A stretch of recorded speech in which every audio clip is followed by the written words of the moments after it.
You know, setting boundaries doesn't mean you're shutting people out or that you're shut out. It's so important to understand that boundaries are there for you to hold for yourself.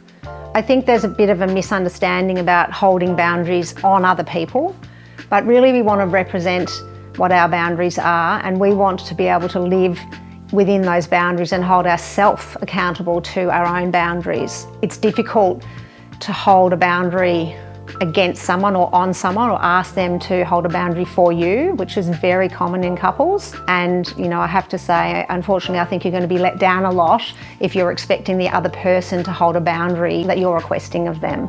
You're much better off to take your own well-being into your own hands and hold a boundary for yourself. Boundaries can expand and contract. You know, we want them to be flexible, but what we don't want them to be are walls. So walls are impenetrable. We can't communicate through them. Boundaries allow us to communicate our needs without shutting the other person out or making them feel that we are pushing them away. Remember this sort of concept of connection and self-protection. In these delicate conversations where you're trying to hold a boundary for yourself, it's an act of self-protection. What you're protecting is your well-being, and you should be. We're not wanting the other person to feel shut out or, I guess, denigrated in some way either, or alienated might be a good word. Here's a lovely practice to use when you're having a delicate conversation about behaviour or boundaries. It's gentle assertiveness practice. The first step is to disarm the other person with an acknowledgement of their position. So it's something like, I understand that you may have had the best intentions this morning when you said the blah, blah, blah. Pause. I'm just wanting you to appreciate that on the receiving end of that, it was a bit sharp. I'm just hoping that, you know, we can have a bit of an understanding about how to communicate when we're feeling stressed and rushed in the mornings, because neither of us want to end up at work feeling overwhelmed or tense from the mornings. Step one is acknowledging the other person's position. Step two is pause, not but. Remember the no buts. And then presenting your position. Step three is how can we work together on this, or I hope that you can appreciate my position too. This is a really important part of boundaries as well, as understanding that there's two of us here. We are not one, and we may have a different opinion about boundaries and what they are and how they work. That's a conversation in itself that you should have. What is a boundary for you? What is a boundary for me? The more you clarify the differences between how you view things in relationship and in the world at large, the more you'll be able to communicate in harmony, because you won't be having as much agitation about difference. Boundaries are important in relationships as long as they're agreed to. So I can communicate a boundary to you, but if you don't think that's reasonable, it's pretty unlikely that you're going to uphold that boundary.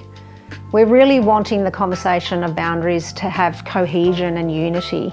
This is not just about one person, this is about both of you. So I encourage you to take your time in these conversations. Remember, difficult conversations can take many sittings. Go gently on that passage and really respect each other's edge, and when you start to become dysregulated, take a break. My self-regulation practice that I encourage everyone to use, easy to remember, the car, BMW with an S on the end. B is for breathe. The breath that I like to do or encourage to do is anchoring breath. It's a long inhale through the nose with a little sniff at the top of that inhale, hold it in the body, and then a really strong exhale out of the mouth, longer than that inhale. So generally like 3 counts in, sniff at the top, hold for 1, exhale out of the mouth, 5 counts. If you do 3 to 5 of those, you'll be able to return to your conversation without a problem. It really is the most effective and fastest way to get regulated again. When you're dysregulated, you're in a self-protecting state. It's really hard to hold the other person in positive regard when you're in a self-protecting state. Do the right thing by yourself and the other person, and make sure that you are calm and clear when you're in those difficult conversations. If you notice that they are dysregulated, try not to point the finger and suggest they calm down. We all know that being told to calm down just makes you more activated. Say, I think it might be nice for us to have a break. You can go off and do your BMWs. B is for breathe, in through the nose, sniff at the top, hold for 1, out of the mouth, sighing, long exhale. M is for move When we're in a dysregulated state, we have those stress hormones really pooled in our body. There's two different fight or flight responses that's sort of the most predominant. One is to become sort of hyper activated, like very angry and outburst, so coming out. And the other one is when you get that shutdown experience. Either one of them disables connection. So if you're noticing that in yourself or the other person, just again, cause a break. Go back into that BMW practice. M is for move. You can even just start moving your hands around if you're talking, or roll your ankles, or you might stretch a bit. You don't have to get up and move. Just continue to move energy around your body and take some breaths. W is for water. Strangely, having a glass of water is so regulating, just the swallowing effect.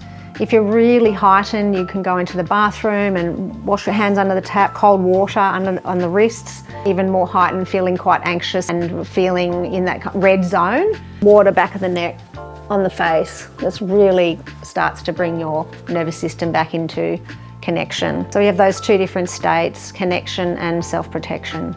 And we're really wanting to make sure that we put ourselves in the best position to communicate in connection, whilst we let the other person know what we're thinking or feeling. The S in BMWs is for supportive self-talk. While you're doing your BMW, breathe, move, water, you're also just chatting to yourself, that inner dialogue, as if you were talking to a small child. My internal dialogue, if I'm getting into that sort of activated state, is, it's okay, darling, just take your time, take some breaths, don't say anything, hold your words, steady now.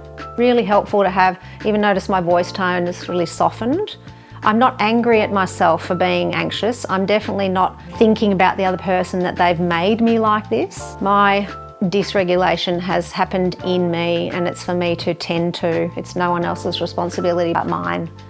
So I think that's really helpful to understand that when you're dysregulated, it's for you to tend to. No one else can help you with that. Well, they can top you up, as I like to say, by reassuring you in some way. But remember, if they're dysregulated, they're in self-protection mode as well. They're probably not going to be able to reassure you in the way that you need. So let me do a bit of a recap for you about boundaries. First thing is, boundaries are not walls. We need boundaries to be able to expand and contract and just have that little bit of flexibility. And we're really wanting boundaries to be a way in which we can continue to communicate. Remember, if it's a wall, if you're shut down or the other person's shut down, you're not going to be able to reach them. The communication's not transmitting. Boundaries allow us to communicate our needs, our preferences, and we need to hold those boundaries for ourselves. If we're wanting the other person to be more aware of their own behaviour, you can request that they are more aware of whatever it is that is not okay for you. The issue is that unless that person wants to do that new behaviour or stop doing the other behaviour themselves, unless it's a deep drive that they have for themselves, they're unlikely to meet your needs. It's always worth a try, but you're better off to maintain control of your own well-being by holding a boundary for yourself. I guess I could share with you one thing that comes to mind just on a personal level for me, is a boundary that I started to become very uncomfortable around alcohol, and more, not so much alcohol, but drunkenness. I just had situations where I'd be out and I might have a couple of drinks, but then people would start to get really pissy and I would feel quite anxious. Instead of me saying, you can't get drunk, I'm not comfortable with that, I learned to say, I'm going to go home now. So the boundary was that I held that for myself. I put myself in the best position to honour my well-being rather than put my well-being in the hands of another person. I really encourage you to understand the difference here. Whenever and wherever you can, prioritise your well-being by holding a boundary for yourself.